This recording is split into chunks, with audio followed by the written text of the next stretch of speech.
Tumemuomba Bwana Yesu kwamba leo aponye wengi waliofika katika viwanja vya mkutano, na hata wale ambao watatusikia wakiwa majumbani, yamkini labda ni wagonjwa. Basi tumeomba kwamba nguvu ya Mungu iwafuate kule walipo. Hawa ndio walionilea hata mimi kuwa hivi nilivyo. Ndio maana na ujasiri wa kusema kwamba kulelewa mahali hapa ni sehemu sahihi kabisa. Kanisa hili ni sehemu sahihi kabisa. Kama wameweza kulea mtoto mpaka kufika viwango hivi, basi ni neema kubwa sana. Na ndio maana nina ujasiri wa kukwambia kwamba mahali hapa ni mahali sahihi kabisa kwa wewe ambaye umekata shauri, umeamua kumpokea Bwana Yesu kwamba awe Bwana na Mwokozi wa maisha yako. Ukilelewa mahali hapa utakuwa kiroho vizuri, utakuwa na misuli vizuri ya kiroho na utaimarika sana, utafanikiwa sana. Bwana Yesu asifiwe sana. Asante. Nashukuru sana. Nashukuru sana. Asante sana. Bwana Yesu asifiwe sana. Baba mwenye uweza, saa hii nzuri sana tuyasikie maneno yako. Kijana huyu Bwana amesimama hapa, mtumishi wako, ili ayaseme maneno yako ya uzima. Ninajua umemwandaa vizuri. Roho Mtakatifu kamtumie, na yale yote ambayo umekusudia watu hawa wakayasikie jina leo. Baba, siwepo wa kuyazuia, katika uweza wa jina la Yesu ninamkabidhi kwako. Amen. Karibu mzee. Amen. Bwana Yesu asifiwe. Hallelujah. Amen. Ni dakika chache sana kwa ajili ya kuzisema habari za Yesu mahali hapa. Na Yesu Mnazareti yuko mahali hapa. Mike, nasikia frequencies zinaingiliana. Hii ndo nzuri. Kama zinaingiliana huku na kule, basi utakuwa unazipata za kwetu kidogo. Marko mtakatifu ile sura ya 2 na ule mstari wa kwanza tasoma mpaka 13. Biblia inasema akaingia Kapernaum tena, na baada ya siku kadha wa kadha akasikiwa ya kwamba yuko nyumbani. Wakakusanyika watu wengi, isibaki hata nafasi hata mlangoni. Akawa akisema nao neno. Mbona kama kuna kitu kinaribika hivi? Akisema nao neno, wakaja watu wakimletea mtu mwenye kupooza. Alafu anasema anachukuliwa na watu wanne. Yes, hapo. Na walipokuwa hawawezi kumkaribia kwa sababu ya makutano, walitoboa dari pale alipokuwapo, na ukisha kulivunja wakaliteremsha godoro alilolalia yule mwenye kupooza. Naye Yesu alipoona imani yao akawaambia yule mwenye kupooza, mwanangu, umesamehewa dhambi zako. Na baadhi ya waandishi waliokuwako huko wameketi wakifikiri moyoni mwao, mbona huyu anasema hivi? Anakufuru. Ni nani awezaye kusamehe dhambi isipokuwa mmoja, ndiye Mungu? Mara Yesu akafahamu rohoni mwake kwamba wanafikiri hivyo nafsini mwao, akawaambia, mbona mnafikiri hivi moyoni mwenu? Vyepesi ni vipi kumwambia mwenye kupooza, umesamehewa dhambi zako, au kusema ondoka ujitwike godoro lako uende? Lakini mpate kujua ya kwamba mwana wa Adamu anayo amri duniani ya kusamehe dhambi. Hapo mwambia yule mwenye kupooza na kuambia, ondoka ujitwike godoro lako uende nyumbani kwako. Mara akaondoka akajitwika godoro lake akatoka mbele yao. Wote hata wakastaajabu wote, wakamtukuza Mungu akisema, namna hii hatujapata kuiona. Baba, mtukuze mwanao ili wanao wakutukuze. Bwana Yesu asifiwe sana. Haleluya makutano. Haleluya. Sijaona watu wakimshangilia Bwana Yesu. Haleluya makutano. Sikiliza nikwambie, leo ni siku ya 7 ya mkutano wetu. Leo ni siku ya kuanua jamvi. Ngoja nikwambie mwanangu, utake kuokoka usitake, sisi tushamhubiri Yesu Kristo. Ngoja nikwambie kwa taarifa yako, mpaka jana Yesu ameokoa 123. Yesu ameokoa mpaka jana. Kwa hiyo leo ugome ukubali, Yesu bado ni Bwana na Mwokozi wa maisha yetu. Tukitoka mahali hapa tunahamisha kijiwe kinaenda sehemu nyingine, watu wengine wanaokoka. Nilikwambia juzi, Wagogo wasipookoka, watu wa Morogoro wanaokoka. Watu wa Morogoro wa Kigoma, Wagogo wanaokoka. Watu wa Morogoro wa Kigoma, Wachaga wanaokoka. Wachaga wa Kigoma, Wanyakyusa wanaokoka. Wanyakyusa wa Kigoma, Wanyaturu wanaokoka. Ongeza makofi kwa ajili ya Kristo. Kristo Mnazareti. Nampenda Yesu Bwana.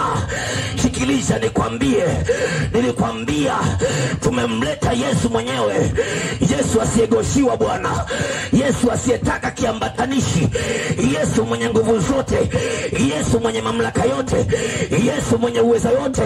Ndio maana timu tumetia hapa, tumetia timu tangu Jumapili. Sikiliza nikwambie, mpaka leo Jumapili Brother Lungu amezungumza kitu cha maana sana. Wachawi wameshindwa kututia hata mafua. Sikiliza nikwambie, tumembeba kidume, tumembeba simba, simba wa kabila la Yuda, Yesu Mnazareti. Ongeza makofi kwa ajili ya Yesu kama unapenda. Bwana Yesu asifiwe sana. Bwana Yesu asifiwe sana. Kwa hiyo leo tunaaga tu. Leo tunamalizia tu. Utabaki na story. Kulikuwa na jamaa walikuja hapa wakamhubiri Yesu, nikagoma kuokoka. Waliokoka wana heri sana, maana wamechagua njia iliyo salama. Nataka nimwambie mtu mmoja aliokoka, endelea na Yesu. Usimuache Yesu. Usimuache Yesu. Wengine wameokoka jana juzi kwenda mpaka Jumatatu. Leo wapo kwenye kigodoro, lakini wewe uko nyumbani mwa Bwana. Wewe ni wa muhimu sana. Wewe ni wa thamani sana. Weka makofi kwa ajili ya watu waliokoka. Ongeza makofi. Sikiliza nikwambie, Marko 2 tuliyosoma, Biblia inaniambia, leo nataka nikazungumzie kitu cha maana sana. Ujumbe wangu leo kwa mara ya kwanza nakupa ujumbe wa somo. Mimi sio mzuri sana kwenye mambo ya kutoa ujumbe. Kwa mara ya kwanza nakupa ujumbe wa somo. Ujumbe wa somo unaniambia unaweza ukaandika rafiki wa maana. Rafiki wa maana. Duniani kuna marafiki wengi. Duniani kuna watu wengi ambao tunawaita marafiki, lakini bahati mbaya sana sio marafiki wa maana, sio watu wa maana.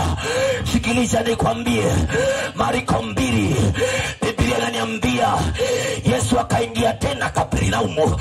Sasa Biblia inapozungumzia akaingia tena Kapernaumu, maana yake kuna mara ya kwanza alishaingiaga. Sasa kuna jambo lingine akalifuatia, mara ya pili akaingia tena Kapernaumu. Alipoingia Kapernaumu, kama kawaida ya Jesus, watu wengi walikuwa wanamfuata. Walikuwa na Yesu anapoenda nao wanamfuata. Kwa sababu gani? Waligundua kwa Yesu kuna uzima, kwa Yesu kuna amani, kwa Yesu kuna furaha, kwa Yesu kuna uponyaji. Sikiliza nikwambie, nilikwambia Ijumaa, wenye akili timamu wote wamekimbilia kwa Yesu, wamemfuata Yesu, maana wamegundua waganga ni matapeli, maana wamegundua waganga ni wachawi kama wachawi wengine, maana wamegundua kwa shetani hakuna faida, maana wamegundua umaraya ulipi. Lakini nataka nikwambie habari moja, injili tunayoihubiri, Yesu tuliye naye, Yesu analipa jamani. Yesu analipa. Yesu analipa na change inabaki. Bwana Yesu asifiwe sana. Bwana Yesu asifiwe sana. Sikiliza nikwambie, Yesu akaingia Kapernaumu. Biblia inaniambia Kapernaumu kulikuwa na mtu mmoja aliyepooza tangu zamani zile. Sikiliza nikwambie, ndugu hakuwa na msaada, watu hakuwa na msaada. Ngoja nikupe kitu kimoja, rafiki wake, rafiki wa maana, wakasema no. Tumesikia mzee wa siku ameingia Kapernaumu. Tumemsikia Yesu yuple Kapernaumu, rafiki yetu, hatuwezi kukuacha. Biblia inaniambia wakambeba mzoga kwenye machela, wakaenda naye mpaka kwa Jesus kwenye ile nyumba. Biblia inaniambia ile nyumba ilijaza watu, ilitema watu, hapakuwa na njia ya kuingia ndani kumwona Yesu. Sikiliza nikwambie, watu wako na machela ya rafiki yao, halafu haoni njia. Sikiliza nikwambie, rafiki wa maana, ninakuja kukwambia leo hapa Msongeni, mama yangu, baba yangu, kijana mwenzangu, rafiki wa maana ni yule ambaye anakupeleka kwa Yesu, ni ni yule ambaye anakusogezea kwa Yesu, ni yule ambaye anataka umwone Yesu, ni yule ambaye anakushauri uokoke, ni yule ambaye anakwambia dhambi mbaya. Huyo ndiye rafiki wa maana, huyo ndiye rafiki wa maana. Tuko na marafiki wengi, bahati mbaya sana warafiki wanakwambia shida ulionayo, yuko mganga fulani Dar es Salaam, yuko mganga fulani Bagamoyo. Sikiliza nikwambie, huyo sio rafiki wa maana, huyo sio rafiki wa maana. Sikiliza nikwambie, rafiki wa maana ni yule ambaye anakwambia ndugu yangu okoka, ndugu yangu mpe Yesu maisha yako, kwa sababu ukimpata Yesu umepata rafiki wa maana. Bwana Yesu asifiwe sana. Bwana Yesu asifiwe sana. Yesu ni wa maana sana, na ndio maana tukimpata Yesu tunakuwa wa maana sana. Tuliochakaa, tuliochanganyikiwa na shetani, tuliopigwa na pombe, tuliopigwa na uasherati, tulipompata Yesu tukawa wa maana, wa maana. Sikiliza nikwambie, mtu yoyote aliokoka, awe binti au mtu mzima, maadamu yuko na Yesu, huyo ni wa maana, huyo ni wa maana sana. Yesu anatutengeneza tunakuwa wa maana. Nakumbuka nilipookoka, sikiliza nikwambie, rafiki zangu wakanitenga, wale watu wa karibu wakasema, Elia mzee, umeasi chama cha masera, umekiasi. Sasa kuanzia leo kula hamsini zako na sisi tule hamsini zetu. Nikawambia, sikilizeni, niliyempata ni zaidi ya rafiki, niliyempata ni wa maana sana, niliyempata sina mashaka naye, niliyempata amebadili maisha yangu. Chukueni hamsini zenu, niachieni hamsini zangu. Full stop. Bwana Yesu asifiwe sana. Bwana Yesu asifiwe sana. Maana nilijua Yesu niliye naye ni wa maana sana, Yesu niliye naye ni wa maana sana. Nikutie moyo wewe mshirika wa Misongeni, na wewe uliokoka, wewe ni wa maana sana, wewe ni wa maana sana. Maana wachawi hawakuwezi, wanga hawakuwezi, shetani hakuwezi, dhambi haikuwezi. Wewe ni wa maana, wewe ni wa maana. Baba kaondoa marafiki wa zamani, marafiki cha pombe, marafiki wa vuta bange, marafiki wa nafiki, marafiki wa uni. Baba kaondoa. Sikiliza nikwambie, nampenda sana Yesu. Marafiki wa dunia wanapoondoka, Baba nakupa wapya. Baba akaniletea kina John Simtenda, rafiki wa maana. Akaniletea kina James Mwita, rafiki wa maana. Akaniletea kina Happy Mwakiusa, rafiki wa maana. Haijatosha, akaniongezea mamangu Lydia, rafiki wa maana. Yuko Alfa Mtimi, rafiki wa maana. Yuko Angel mtumishi wa Bwana, rafiki wa maana. Yuko Masai, liko lungu la Yesu, rafiki wa maana. Unamwona Yohana akisimama, Yohana simama kidogo. Njoo. Unaona ikodi, rafiki wa maana sio wa maana. Cheki pigo hiyo, wa maana sio wa maana. Wa maana sio wa maana. Kijana yuko spati, alafu yuko ndani ya Yesu, hana mashaka, amejituliza. Asante sana Baba, kodileta wangu, rafiki wa maana sana. Nataka nimwambie mtu mmoja anayeogopa kuokoka, eti rafiki watakutenga. Acha wakutenge, acha wakufukuze. Yesu atakuletea wakina baba, atakuletea wakina mama, atakuletea watu wa kukulea, atakupa marafiki wa maana sana. Maana Yesu anatoa rafiki wa maana. Bwana Yesu asifiwe sana. Nakumbuka sijaokoka. Sikiliza piano, sikiliza. Nakumbuka sijaokoka, shetani alinionea sana. Marafiki nilikuwa nao wajabu, rafiki eleweki. Kuna rafiki wiki nzima uone sura yake amepiga msura mpaka hapa, haujui sura yake. Mnakutana tukijiweni, sura imepinda. Unaweza ukasema jamani na miaka 70, kumbe kitoto kina miaka 25. Sura imekongoloka, bangi imeharibu sura, pombe imeharibu sura. Ukimgusa mfukoni hata jela ana akikuona, mwanangu leo nisaidie jelo. Sikiliza nikwambie, Baba amenipa watu wengine wa maana. Yesu anatoa watu wa maana, anatoa vilivyo vya maana. Sikiliza nikwambie, nimekuja kumsema Yesu misongeni. Leo ni siku ya mwisho, tunainua jambi. Dada yangu, mpe Yesu maisha yako. Mama yangu, mpe Yesu maisha yako. Kwa Yesu ni kwa maana sana, anatoa watu wa maana sana. Tikisa mwenzako mwambie wewe ni wa maana sana. Bwana Yesu asifiwe sana. Wewe ni wa maana sana. Sana sana sana. Hata kama natembea sina tajero, lakini najijua mimi ni wa maana.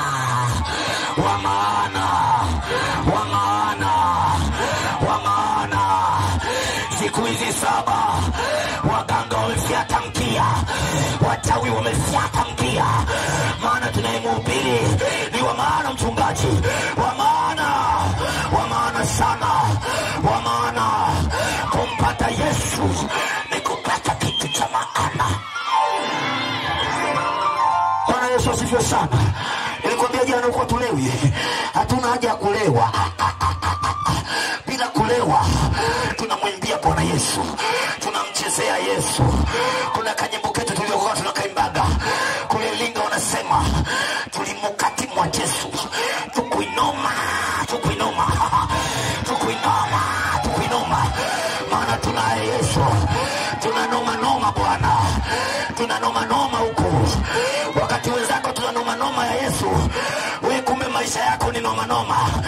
Usiku ukilala ni noma, asubuhi ukiamka ni noma, ukienda jobu ni noma, mke wako ni noma, mume wako ni noma. Kwa Yesu tunajinoma noma na mustari. Kuna watu hapa wanaomba usiku usifike, kwa sababu wakilala usiku hapalaliki. Hapalaliki. So Mungu wangu usiku usifike, usiku usiingie. Ukilala kidogo unasikia mapaka, unasema wamekuja. Mungu wangu wamekuja.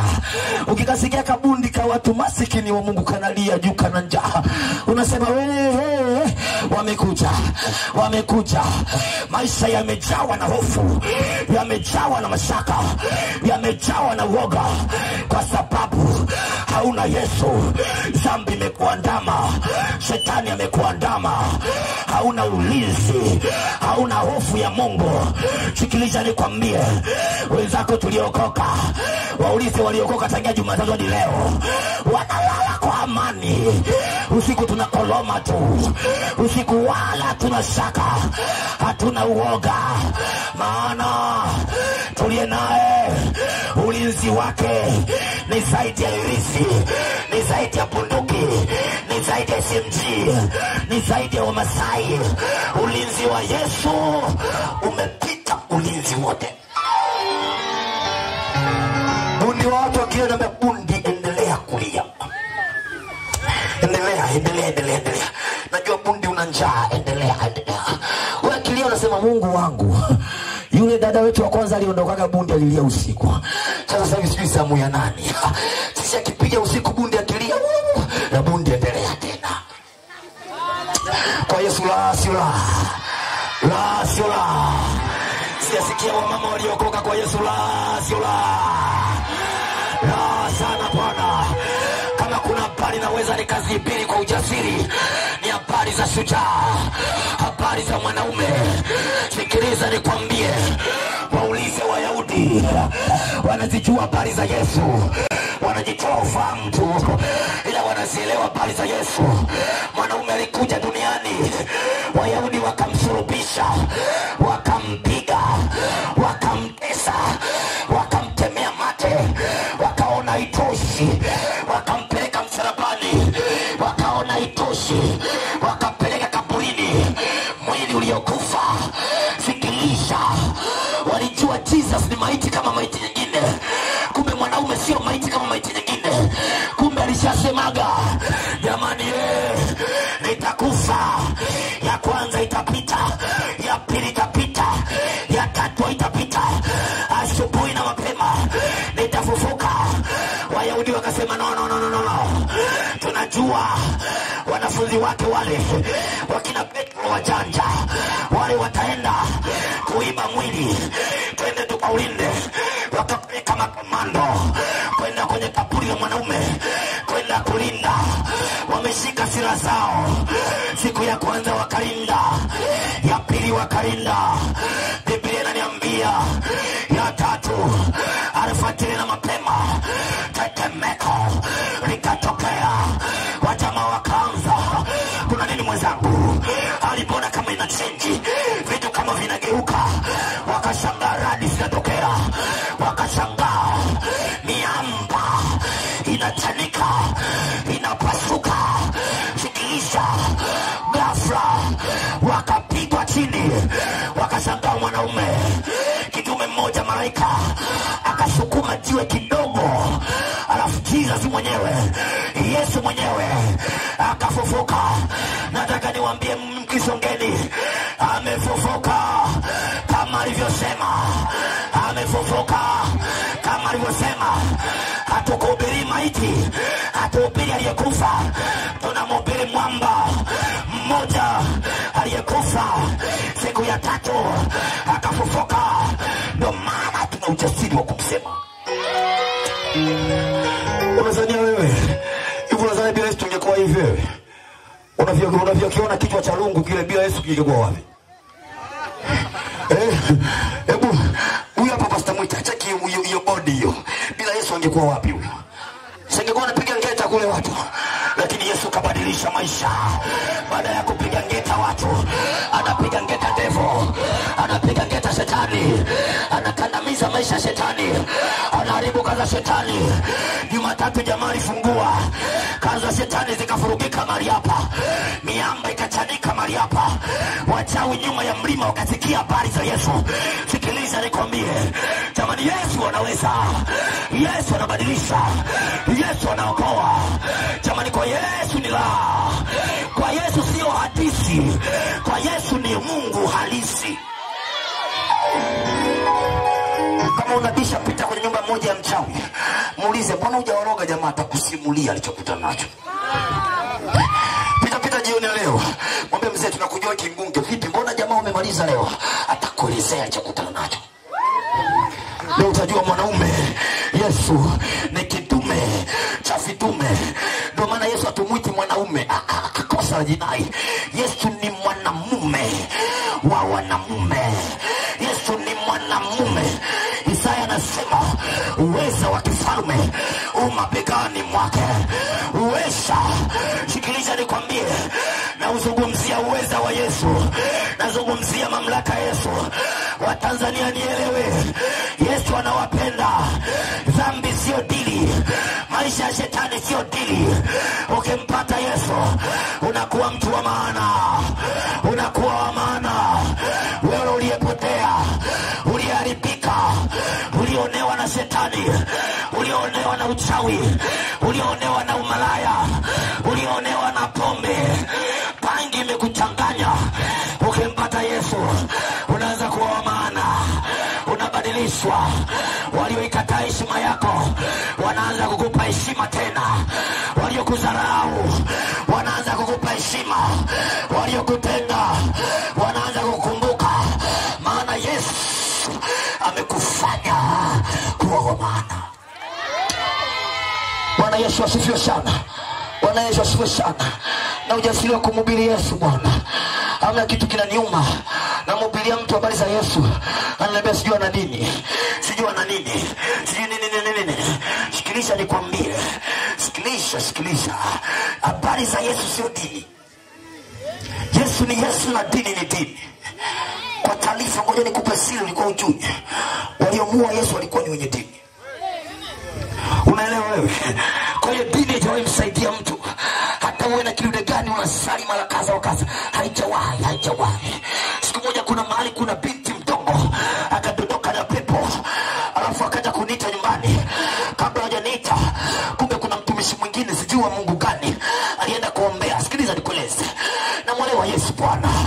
Ndio maana ujasiri kumwambia kijana aliyokoka, ukimpata Yesu umepata chuma cha pua. Ukimpata Yesu umepata jemedali wa majemedali. Nikaenda nikakuta kuna mtu anaomba pale. Ameshika kidude, ameshika na maji. Maji ya baraka ya kuombea. Wewe pepo unamwagia pepo, nikasijiani natikisa kichwa. Wewe hujui pepo wewe. Unatania pepo. Unamwagia pepo maji, unatania pepo wewe. Nakumwagia. Ana kidude na hesabu hivi. Siji Mungu baba. Mungu mwana. Binti amefungwa. Baba mkumbuke. Baba wa neema. Nikamwambia jamani sikilizeni. Huyu mama amaliza ngapi? Akasema mwache tu mchungaji amalizie. Alafu utakipona sawa. Au mchungaji uungane naye. Nikamwambia wewe subutu wewe. Niungane na nani? Akasema uungane naye tu kwenye huyu Mungu wake anambia mwenyewe. Uzuri watu tuliokoka, tuna Mungu wetu. Tunamjua Mungu wetu. Tunamwelewa Mungu wetu. Tunamfahamu vizuri kabisa. Haleluya. Hatumtumiki Mungu tusiyemjua, tunamtumikia Mungu tunayemjua. Bwana Yesu asifiwe sana. Yesu Kristo asifiwe sana. Nikamwambia mwacheni kidogo. Nikamsikilizia pembeni. Akapiga sala, akamwaga maji yakaisha. Nikaenda nikamuuliza mama umemaliza? Akaniambia mwanangu nimemaliza. Naona ipepo ngumu kidogo. Unaweza kwenda mama niachie mimi sasa. Weka pembeni nikusaidie kidogo baba. Mama haihitaji msaada. Hahitaji msaada. Kaa pembeni mama. Nikuonyeshe mwanaume simba wa kabila la Yuda, asiyehitaji maji, asiyehitaji kitambaa, asiyehitaji chumvi, asiyehitaji mafuta. Ngoja nikuonyeshe mama. Sikilisha. Nikaingia kwenye chumba, nikamkuta binti amefungwa makamba. Baba mtu akaniambia kijana wangu akifungulia huyu binti ni mnyama hatari.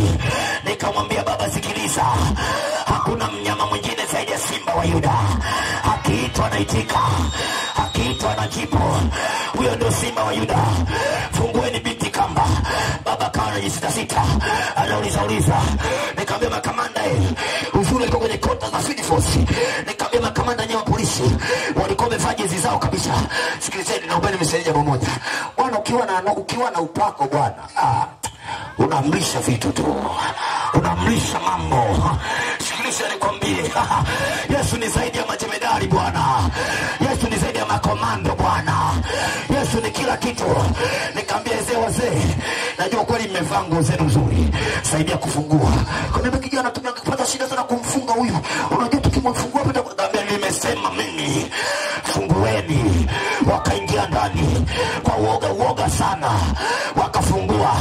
Alafu nikatisha kwa jina la Yesu. Nikamwambia binti tulia kimya na Yesu anakufungua. Wakamfungua. Wakaona binti ya chezi. Nikamwambia chomoa kamba. Nikaweka mkono juu yake. Nikasema kwa jina la Yesu Kristo mwana wa Mungu aliye hai, wewe pepo mchafu achia maisha yake. Toka. Binti akapiga kelele kumoja. Alafu akafungua macho. Nikamwambia mzee mimi naondoka. Imeisha. Akaniambia kule amepona. Nikakumbuka mzee umenikumbusha hajaokoka bado. Binti piga magoti. Sema Bwana Yesu. Nikapiga sala ya toba ya kutosha. Nikamwambia binti usitende dhambi tena. Usifanye dhambi tena. Kumbe muda huo binti alikuwa anasoma sibu Bukoba huko. Kwa hiyo mapepo wamemwezea Bukoba. Wakamrudisha kwa Dar es Salaam. Kwa ajili ya mapepo anachana mashuka huko Bukoba. Anachana nguo za watu huko. Anafanya vurugu isiyokuwa ya kawaida. Alipokutana na wanaume akatulia. Sikilizeni niwaambie Watanzania, watu wa Misongeni, Yesu ni jemedari. Yesu ni simba. Biblia inaniambia wale marafiki wa maana walipoona nyumba imejaa wakamkamata aliyepoza. Wakasema no matter, lazima leo Njoo tumuone Yesu. Wakanyanyua, wakapanda juu ya dari kwa ajili ya rafiki yao apone. Wakaenda, Biblia inaniambia wakavunja dari, wakapasua dari, ikapatikana nafasi, alafu akamteremsha aliyepoza hadi kumwona Yesu. Hao ndo marafiki wa maana. Ukiona marafiki wa maana wanakuambia twende kwa waganga, wanataka kukuua, wanataka kukuangamisha, hatari sana. Na wachukia sana waganga, na ndio maana nimewasema sana, na wachukia sana. Mmoja alienda kwa mganga, waganga ni kunguni fulani hivi ambao dawa yake Yesu. Sikiliza wa Tanzania, rafiki wa maana ni rafiki anayekusogezea kwa Yesu, anayekupelekea kwa Yesu. Huyo ni rafiki wa maana. Lakini rafiki anayekusogezea kwenye umalaya, anakusogezea kwenye kuuza mwili wako. Siku hizi tuna vipindi vidogo vinauza mili yao, havioni hasara. Sikiliza, shida inawezekana ikawa sio wewe, shida ikawa kwamba umekosa marafiki wa maana, unatembea na marafiki ambao sio wa maana. Sikiliza nikwambie, jioni leo kabla PGC hatujaondoka kwenye uwanja huu, mpe Yesu maisha yako, geuza maisha yako, kimbilia kwa Yesu. Wadada walio ndani ya Yesu wako salama sana. Wamama walio ndani ya Yesu wako salama sana. Wanaume walio ndani ya Yesu wako salama sana. Wewe kila siku na mwanamke wako mbaya, kadiri miaka inavyoenda unaona mke wako sura kama inabadilika. Siku moja kuna baba akamwambia mke wake, yani sura yako naiona kama kima. Hatari sana. Duniani hatari sana. Wamama wanapata shida. Naonea huruma wamama ambao hawajaokoka. Wanapata shida sana. Yani mtoto wa watu aliyezaliwa na mwanamke akawekwa tumboni miezi 9, limekutana na baba ukubwani. Mama wa yule mtoto alikuwa anamuita mwanae my beautiful daughter, my beautiful son. Limekutana na jitu huko ukubwani. Yule binti kabadilishiwa jina, anaitwa Kima. Mateso sana. Wamama waliokoka wanalala sana. Hata kama waume zao hawajaokoka wanapiga magoti. Baba, najua iko siku neema ya wokovu itaokoa mume wangu, neema ya wokovu itaokoa mume wangu. Sikiliza nikwambie, Yesu wa huruma anakupenda sana sana. Tamsogezea kwa Yesu. Yesu akona godoro na shuka, akaiangalia imani ya wale watu, akawaza hawa watu ni rafiki wa maana sana. Akamwambia, wewe mwenye kuposha, jitwike godoro lako uende zako, umesamehewa dhambi zako, usitende dhambi tena. Bwana Yesu asifiwe sana. Yesu ana maneno mengi, hata jioni leo ana maneno mengi. Yeye anakuambia jambo moja tu, umesamehewa dhambi zako, usitende dhambi tena. Imeisha. Akaondoka zake. Biblia inaniambia akawa mzima. Na kuhubiria Yesu ambaye anasamehe, Yesu ambaye anafungua, Yesu ambaye anabadilisha. Akikubadilisha unabadilika. Nimeona vingunge wakibadilika, nimeona waliopinda kama nondo Yesu akiwanyosha. Kanisani kwetu tuna mzee wa kanisa alikuwa mlevi wa kupundikia. Yesu kabadilisha maisha. Ukimwona leo unaweza kusema huyu jamaa alizaliwa kwa Yesu, lakini nini? Yesu amebadilisha maisha. Watu wamesongeni, Yesu anabadilisha maisha. Usiruhusu tuondoke kabla hujampa Yesu maisha yako. Simama kwa miguu yako hapo ulipo. Simama kwa miguu yako hapo ulipo. Wewe ambao hujaokoka, kusogea mahali hapa kuna maana kubwa sana kwa Mungu. Kwa kusogea ni jambo la muhimu sana kwa ajili ya ufalme wa Mungu. Hizi ni habari njema za Yesu, habari zenye tumaini. Yesu anakupenda. Unaposikia habari za Yesu, mazingira yote, kwa dakika yote, kwa sekunde yote, Ujue Yesu anazungumza na maisha yako, sio maisha ya jirani yako. Yesu anajua mioyo yetu jinsi ilivyo hapa. Anafahamu jinsi tulivyo, anaelewa. Siku moja wakati mkutano unaendelea pale Iringa, injili inaendelea pale Iringa, muda mwombezi kama huu, tunaita watu wasonge mbele kuja kuokoka. Mkutano ule unafanyika karibu na chuo pale Iringa. Wakati watu wanasogea mbele kuokoka, kuna kijana mmoja wa chuoni amebaki kwenye yale mabweni, amefunga kamba juu, nataka kujinyonga, nataka kujiua. Wakati naendelea kuita watu waache, akawa nisikia nguvu sio kawaida. Sababu kutaka kujiua, anasema maisha ni magumu sana, maisha hayana mbele wala nyuma, maisha yangu ya mateso, sio ni msaada. Ndugu zangu wamenikimbia, marafiki zangu wamenikimbia, watu niliowategemea hawako karibu na mimi tena. Sioni tumaini la maisha. Ni kijana tu wa chuo, sioni tumaini la maisha.